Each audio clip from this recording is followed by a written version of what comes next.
தோசை சூப்பராக ரெடியாக இருக்குது. இந்த கம்பு தோசை வந்துட்டு எல்லாரும் வந்துட்டு விரும்பி சாப்பிட்லாம். 6லிருந்து 60 வரை தோசை இது. ஏன்னா இது சட்டையில் குழம்பு வைக்கிறது அந்த மாதிரி எல்லாமே வந்துட்டு இரும்பு சட்டையில் வச்சிங்கன்னா உங்களுக்கு நல்ல அயன் சத்து கிடைக்கும். ஆனால் அதில் இன்னொரு ட்ராபேக். வணக்கம் உறவுகளே, நான் உங்கள் ஷெஃப் ரமேஷ். இன்றைக்கி நம்ம கிச்சனில் வந்துட்டு சூப்பரான ஒரு கம்பு தோசை ஒன்று தான் பார்க்க போகிறோம். அது ரொம்ப ஹெல்த்தியான தோசை. வயசானவங்களும் சரி, நம்ம நார்மல் ஏஜில் இருக்கிறவங்களும் சரி விரும்பி சாப்பிடக்கூடிய ஒரு தோசை. அந்த தோசை தான் இன்றைக்கி நம்ம கிச்சனில் பண்ண போகிறோம். அந்த தோசை எப்படி பண்ணுறதுன்னு நான் உங்களுக்கு ப்ராசஸ் சொல்லி கொடுத்துருப்பேன். வாங்க நம்ம தோசைக்கு பண்ண போகிறோம். நம்ம இப்போது கம்பு தோசை இன்றைக்கி பண்ண போகிறோம். இதுக்கு வந்துட்டு தேவையானது என்னென்னா, கம்பு வந்துட்டு ஒரு 300 கிராம் போட்டுக்கலாம். இது ஒரு கப்பு வந்து 150 கிராமு. அதில் 2 கப்பு கம்பு போடுறேன். ஸோ 300 கிராம் கம்பு. உளுந்து வந்துட்டு நமக்கு வந்துட்டு இந்தளவுக்கு கூட போட தேவையில்லை. அதில் 1/3 தான் உளுந்து போடணும், கால்வாசி. அப்போது எவ்வளோன்னா நமக்கு ஒரு 75 கிராம்ஸ் அளவுக்கு உளுந்து போட்டுக்கலாம். 300 கிராம் வந்துட்டு கம்பு எடுத்துருக்குறோம். அதில் 75 கிராம் உளுந்து எடுத்துருக்குறோம். ஒரு 1/2 டீஸ்பூன் அளவுக்கு வெந்தயம் அதில் போட்டுக்கலாம். 1/2 டீஸ்பூன் வெந்தயம். நல்லா வாஷ் பண்ணிவிட்டு ரெண்டையுமே நல்லா வாஷ் பண்ணி ஊற வச்சிடலாம். ஊறினதுக்கப்புறம் இதை நம்ம ஆட்டி எடுக்க போகிறோம். அதுக்கப்புறம் கம்பு தோசையோட ப்ராசஸிங் எப்படின்றது உங்களுக்கு நான் கிளியராக சொல்லி கொடுக்குறேன். நம்ம ஊற வச்ச கம்பு வந்துட்டு நல்லா ஊறி இருக்குது. இது ஒரு 5லேருந்து 6 மணி நேரம் ஊற வச்சோம். சூப்பராக ஊறிடுச்சு. அதே மாதிரி உளுந்தும் ஊறி இருக்குது நல்லா. இதை வந்துட்டு இப்போ நம்ம மிக்சியில் போட்டு, இது கிரைண்டரில் போட வேண்டாம், மிக்சிலேயே அரைச்சி எடுத்தால் போதும். எடுத்துகிட்டு ஒரு மணி நேரம் 2 மணி நேரம் இருந்தால் கொஞ்சம் புளிச்சா போதும். ஏன்னா இந்த தண்ணியை தான் ஊற்றி நம்ம அரைக்க போகிறோம். அதனால் சீக்கிரம் புளிச்சிரும். அது இல்லாமல் கொஞ்சம் இன்றைக்கி வெதர் வேறு கொஞ்சம் நல்லா சூடாக இருக்கிறதுனால சீக்கிரம் புளிச்சிரும். இதை நான் அரைச்சி முடிச்சதுக்கப்புறம் உங்களுக்கு காட்டுறேன். ஓகேங்களா? உளுந்து அரைச்சிட்டேன். உளுந்து நல்லா நைஸாக அரைச்சிருக்கிறேன். இதையும் கம்பையும் அரைச்சாச்சு. இதில் மிக்ஸ் பண்ணிவிட்டு நம்ம உப்பு போட்டு கலக்கி வச்சிடலாம்.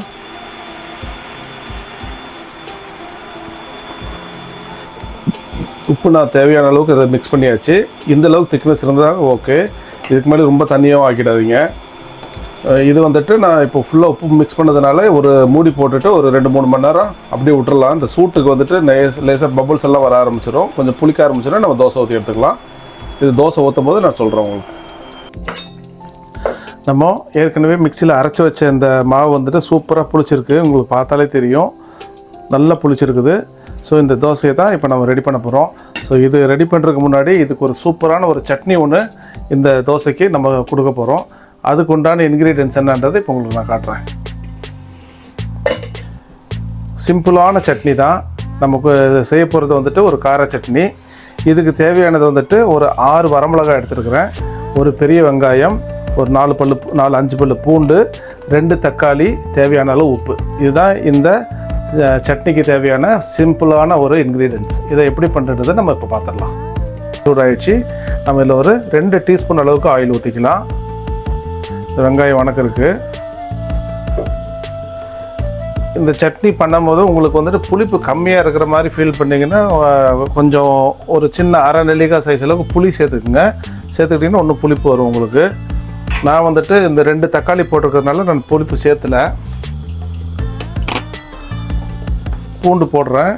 அது கூடயே வரமிளகாயும் போட்டுடுறேன்.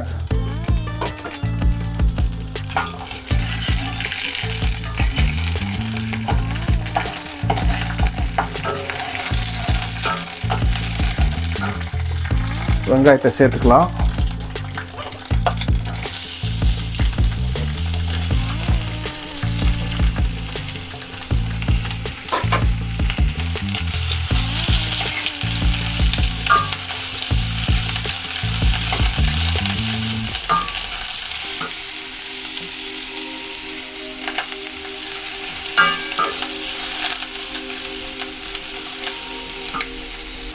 நம்ம இந்த ஸ்டேஜில் கொஞ்சம் உப்பு போட்டு வணக்கிக்கலாம். உப்பு போட்டு வணக்கணுன்னா சீக்கிரம் வெங்காயம் வணக்கிடும். ஒரு டீஸ்பூன் அளவுக்கு போட்டுக்கிறேன். இது தேவைப்பட்டால் நம்ம சட்னி அரைச்சதுக்கப்புறம் பார்த்துக்கலாம். கொஞ்சம் ஆனியன் ப்ரௌன் ஆனோன்னா தக்காளி சேர்த்துக்கலாம். இது சட்டையில் குழம்பு வைக்கிறது அந்த மாதிரி எல்லாமே வந்துட்டு இரும்பு சட்டையில் வச்சிங்கன்னா உங்களுக்கு நல்ல அயன் சத்து கிடைக்கும். ஆனால் அதில் இன்னொரு ட்ராபேக் இருக்குது. என்னென்னா, நீங்கள் இரும்பு சட்டியில் பண்ணிவிட்டு சட்டியிலேயே வைக்கக்கூடாது. குழம்பு எதாக இருந்தாலுமே உடனே ட்ரான்ஸ்ஃபர் பண்ணிடணும். ஆனால் நம்ம செய்கிற வரைக்கும் சட்டியில் வச்சு செஞ்சோன்னா நம்ம உடம்புக்கு வந்துட்டு அயன் சத்து நல்லா கிடைக்கும். அதனால தான் நான் அந்த இரும்பு கடாயில் வந்துட்டு சட்னியை வணங்கிட்டு இருக்கிறேன். இப்போ சட்னி நல்லா வணங்கிடுச்சு. இதை ஆஃப் பண்ணிடலாம். இதை ஒரு ஓரமாக வச்சுடுவோம். சட்னி நல்லா ஆறுனதுக்கப்புறம் நம்ம மிக்சியில் போட்டு அரைச்சிக்கலாம். சூடாக வந்துட்டு மிக்சியில் போட்டுறாதீங்க. இப்போ வந்துட்டு இது இரும்பு சட்டியில் இருக்கிறதுனால நம்ம ஒரு சின்ன வேறு ஒரு பதில் ட்ரான்ஸ்ஃபர் பண்ணி விட்டுடலாம். இப்போ குயிக்காக ஆறிடும். இரும்பு சட்டிலேயே இருந்துச்சுன்னா ஆறுறதுக்கு லேட் ஆகும். சரிங்களா?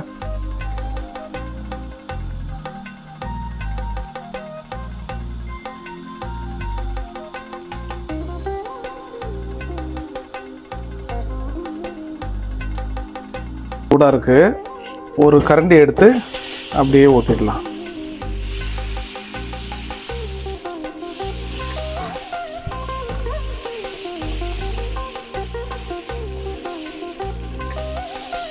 ஆயில் லேசாக மேலே ஊற்றிக்கலாம். நல்ல முருகலாக வந்துடும் தோசை. சூப்பராக.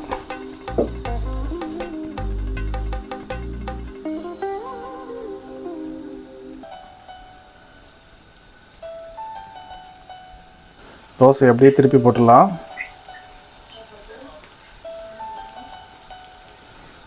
தோசை நல்லா சூப்பராக முருகலாக வந்திருக்கு. நம்ம தோசை சூப்பராக ரெடியாக இருக்குது. இந்த கம்பு தோசை வந்துட்டு எல்லோரும் வந்துட்டு விரும்பி சாப்பிட்லாம். 6லிருந்து 60 வரை தோசை இது. ஏன்னா குழந்தைங்களுக்கும் வந்துட்டு இந்த தோசையை கொடுங்க. சட்னி மட்டும் கொஞ்சம் ஒரு டிஃப்ரெண்ட் கடலை சட்னி அந்த மாதிரி கொடுத்துக்குங்க. நம்ம சேனலில் வந்துட்டு டிஃப்ரெண்ட்டான சட்னிஸ் எல்லாமே உங்களுக்கு நான் பண்ணி காட்டியிருக்கிறேன். கடலை சட்னி, கேரட் சட்னி, இந்த டைம் வந்துட்டு தக்காளி சில்லி சட்னி. ஸோ குழந்தைங்களுக்கு வந்துட்டு கேரட் சட்னி வச்சு இந்த கம்பு தோசை கொடுத்தீங்கன்னா ரொம்ப விரும்பி சாப்பிடுவாங்க. நான் இப்போ டேஸ்ட் பண்ணிட்டு சொல்லிடுறேன்.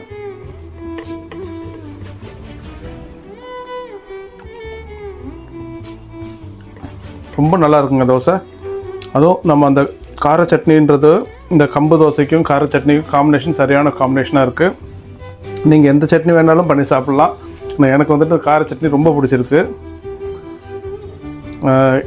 இந்த இன்க்ரீடியன்ஸை மட்டும் நீங்கள் ஃபாலோ பண்ணிங்கனாலே போதும்.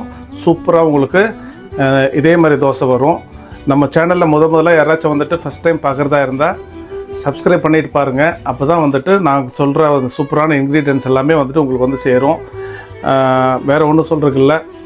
இதோடு இந்த வீடியோவை முடிச்சுக்கலாம். இனி நெக்ஸ்ட் வீடியோ சூப்பரான வீடியோவில் நம்ம சந்திப்போம். பாய் மக்களே, பாய்.